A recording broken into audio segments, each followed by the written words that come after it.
Le retour du hibou, c'est l'histoire d'un personnage qui s'appelle Charles Privat, qu'on surnomme à son travail le hibou.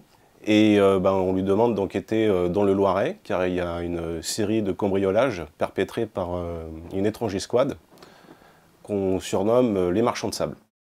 On les appelle les marchands de sable parce qu'ils sont affublés d'un masque à gaz, car leur modus operandi est très particulier. Il s'agit de disperser un gaz dans les habitations. Donc ce sont des maisons de maître, des hôtels particuliers, donc des maisons assez cossues, pour voler des objets d'art. Donc Charles Privat va être amené à mener son enquête dans le Loiret, accompagné d'un son binôme qui s'appelle Gérard, qu'on surnomme Tata Gégé, un type obèse, chauve, qui porte des lunettes, avec quelques encablures de la retraite. Il cumule pas mal de quotas lui tout seul. Et pendant leur enquête, ils vont être suivis par un étrange type en noir qui a la faculté de se détacher des prothèses et qui cache ses brûlures, parce que c'est un grand brûlé, sous un masque de latex. Alors à la base, tout avait commencé par un coup de fil, il y a 3 ans, d'un ami réalisateur qui s'appelle Pierre B, qui vit à Londres. C'est quelqu'un que je connais depuis une bonne dizaine d'années en fait, parce qu'il y a très longtemps de ça, je voulais faire de la réalisation.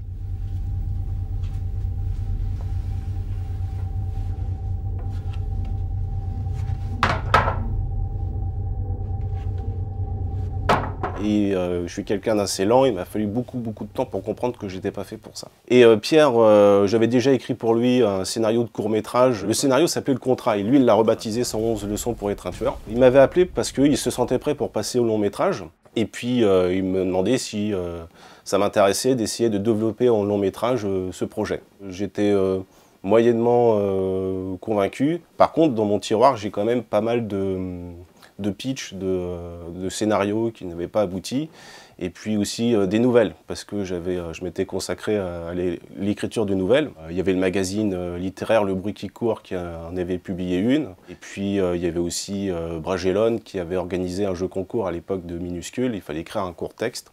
J'avais écrit un petit texte humoristique sur les insectes, et j'avais gagné le premier prix, donc c'était autant d'indicateurs en fait qui me permettaient de me rassurer, de savoir que j'avais trouvé vraiment ma voie. De toute façon, j'ai toujours aimé écrire. Rapidement, Pierre, en fait, il a manifesté un intérêt pour cette histoire des marchands de sable parce que ça devait être très visuel pour lui, donc on imagine une espèce de fumée comme ça qui se disperse dans les pièces. Il y avait aussi le fait qu'on exploite le côté légende urbaine, parce que les marchands de sable, on les voit finalement assez peu.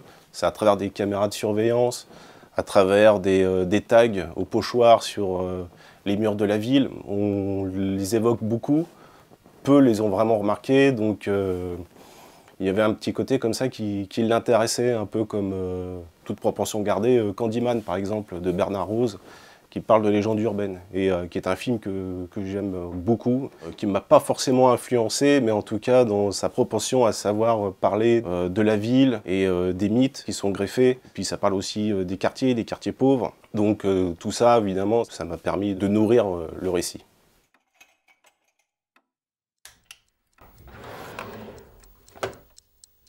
J'ai toujours aimé les histoires de détectives, c'est vrai, et le genre policier en général, parce que d'abord c'est un genre qui est très hospitalier, où on peut aborder tous les sujets, que ce soit les conflits raciaux, des drames familiaux, des histoires politiques aussi.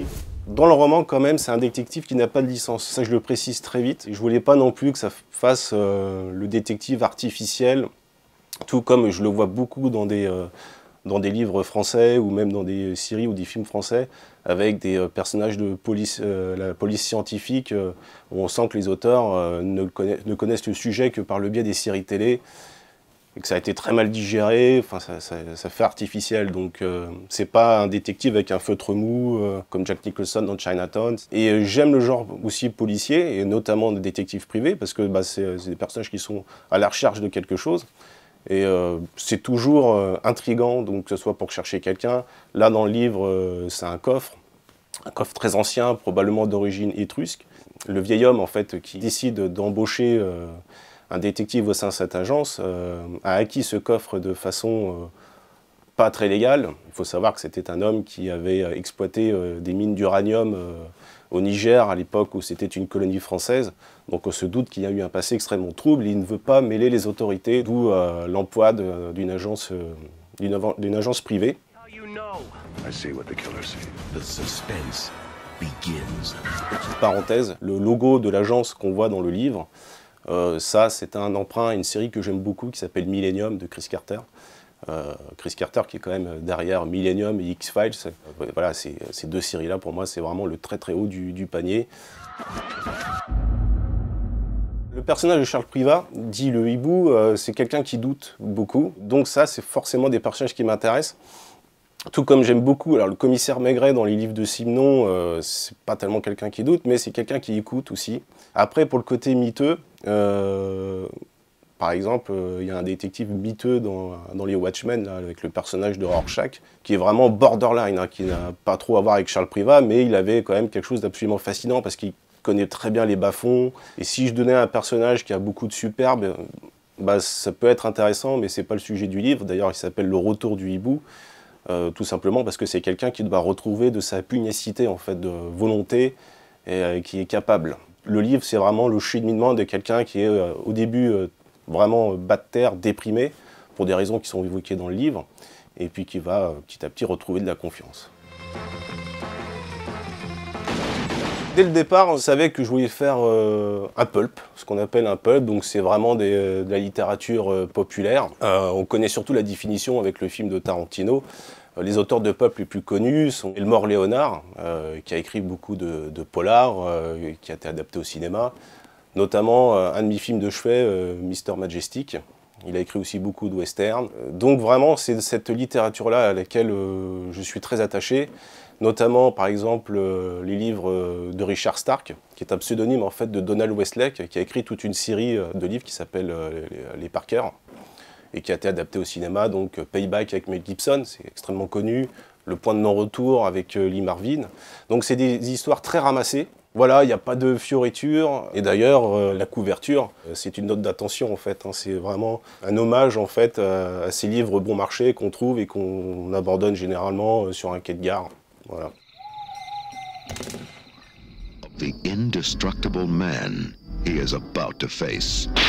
Parmi les influences, alors il y en a qui peuvent paraître assez absurdes, comme par exemple Horreur sur la ville avec Chuck Norris. Il y a quelque chose qui m'avait un peu terrifié dans Horreur sur la ville. Le grand méchant qui est virtuellement invincible. Chuck ne trouve pas d'autre solution que d'envoyer un high kick et puis de le faire tomber dans le puits. C'est comme ça que le film se termine. On sait que la menace n'est pas vraiment morte. Elle est maîtrisée car confinée au fond d'un puits, mais elle est toujours là, sous les pieds. C'est une idée que j'ai trouvée vraiment formidable, qui distille un certain malaise. Et je pense que ce qui m'avait influencé aussi, c'était L'invasion des profanateurs de sépulture, le livre original de Jack Finney. Pendant une longue partie du récit, il y a ce cocon qui grossit dans le coffre de la voiture et le personnage le découvre assez fortuitement. Donc ça aussi, c'était quelque chose d'assez angoissant. Ça correspondait bien aussi au fait que le personnage du colonel, donc le colonel c'est le grand méchant du livre, c'est quelqu'un qui se cache et qui arrive à se replier sur lui-même dans le moindre recoin. Et là, en l'occurrence, à l'intérieur d'un compartiment du coffre d'une Twingo sous la roue de secours. Mais je pourrais citer plein de références. Donc, il y a Le vieil homme et la mer d'Hemingway. Il y a, pour la dernière phrase du livre, il y a James Bond, Dangereusement Vôtre. Pour un moment précis, en fait, c'est la scène où Patrick McNee se fait étrangler par Grace Jones, tandis que les rouleaux du lavomatique se referment sur la voiture. Le retour du hibou, c'est un pot-au-feu. Alors, dans la 4e de couverture, je dis que c'est un gros millefeuille. Mais en fait, c'est ça, c'est quelque chose d'extrêmement généreux. Donc, il y a des références à Gasoil de Gilles Grangier, que j'aime beaucoup. Le film s'ouvre sur le réveil de Gabin, c'est un peu lent, il met ses pantoufles, etc. Ça a un petit peu infusé au début du livre. Il y a Fallout, il y a Red Dead Redemption 2. Ce sont des jeux vidéo, et je les mets au même niveau en fait, que la littérature, parce que déjà, ce sont des histoires en long cours, alors qu'un film, c'est 1h30, 2 heures. Et ce sont des histoires qu'on peut interrompre à tout moment, et on reprend sa sauvegarde un peu plus tard. Et j'aime bien partager avec le protagoniste cette impression de réalité, de sentir le froid dans le jeu The Thing qui a daté de Carpenter. Il y avait une jauge comme ça qui descendait au fur et à mesure du temps où si on ne trouvait pas un abri. Dans Red Dead Redemption 2, c'est la pluie, on voit le personnage qui commence à trembler, ça a repris dans Zelda. Et quand je lis un livre, quand je lis La captive aux yeux clairs de Guthrie, quand je lis du Burnett, quand le personnage est accablé par le soleil, bah, tout ça, ce sont des moments immersifs que je retrouve dans le jeu vidéo. Voilà. Donc vraiment, pour moi, toutes ces références, je le mets à la même table. Voilà, c'est la grande table où tous les convives ont leurs droits. C'était vraiment une autre entreprise que d'écrire des courtes nouvelles en fait, qui ont été publiées jusqu'à maintenant. Donc pour cela, je me suis beaucoup appuyé sur ce livre de Stephen King, Écriture, mémoire d'un métier. C'est vraiment une masterclass sur tous les niveaux. Il y a des paragraphes que je connais par cœur. Et parmi les conseils dispensés par King, il y a sans doute le conseil le plus précieux, qui est comme un mantra en fait, qui est il faut travailler tous les jours et lire beaucoup. Et d'ailleurs, il évoque aussi son passé quand il travaillait dans une blanchisserie, il n'avait pas encore publié de romans, il avait d'ailleurs des livres de poche vraiment à l'arrière de son pantalon.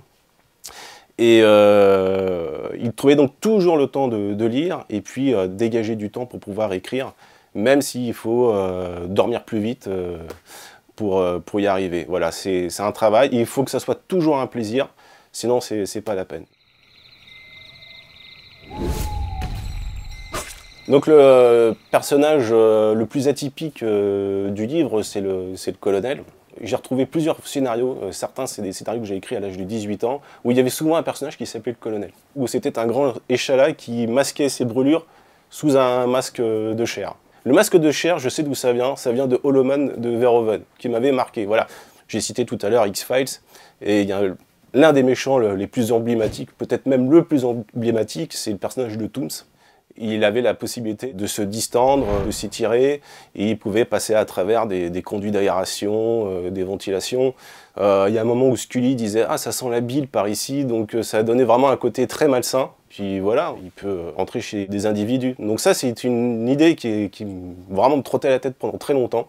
Le colonel, il a aussi une caractéristique qui est en fait venue très naturellement parce que les deux personnages principaux sont assez bavards, ils s'envoient des piques tout le temps. Donc ça me semblait naturel que le colonel soit muet. Et pour accentuer le côté menaçant, il fallait aussi que les mises à mort sortent un petit peu de l'ordinaire. Il y a un petit côté aussi l'homme de verre dans Cobra, pour ceux qui ont suivi le dessin animé. Mais finalement, ça vient un petit peu de ce genre de personnage, quoi.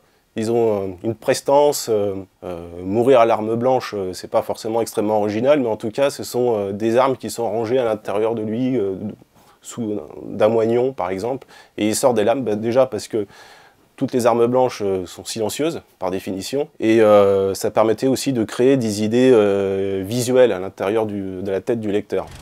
L'image de fin, encore une référence, c'était la fin de Eldorado, qui sont bras dessous, parce qu'il y en a un qui est blessé à la jambe, d'autres au bras.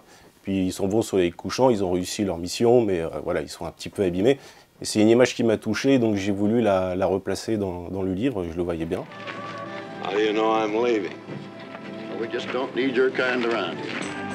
Donc pour conclure, je dirais que Le Retour du Hibou, c'est un livre qui m'est extrêmement personnel. C'est vraiment le type de littérature à laquelle je souhaite me consacrer. J'espère qu'il divertira autant qu'il effraiera, qu'il amusera. Et puis acheter le livre, ça permet de lui donner de la visibilité qui peut rassurer les futurs investisseurs pour la production du long métrage.